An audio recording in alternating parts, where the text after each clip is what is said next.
My people, what's going on? Let me make a prediction here. In the next few years, you're going to hear a lot of comparisons between Michael Jordan and Derrick Rose. You're going to hear some discussions who was the better basketball player. I know it sounds like blasphemy right now, but you got to think about this. Derrick Rose just won an MVP. He's the youngest player in the history of the game to do that, only 22 years old.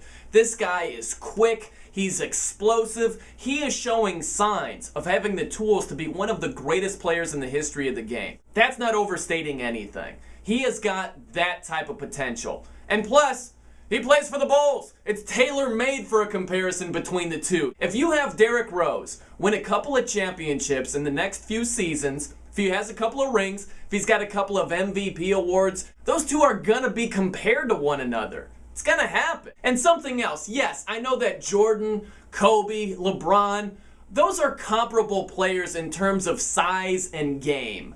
You look at Derrick Rose, he's a shorter guy, different game, he's a point guard. But don't let that throw you off. Don't think for a second it's not a good comparison just because they're different players and have different games. When we talk about who the best player in the history of the game is, Michael Jordan's name gets thrown out the most. And who else's name gets thrown out? Bill Russell. Those two had much different games. Bill Russell, big guy, rebounding. Didn't do the things Jordan did in terms of scoring and being a guard. Much different games. Those two are compared and contrasted.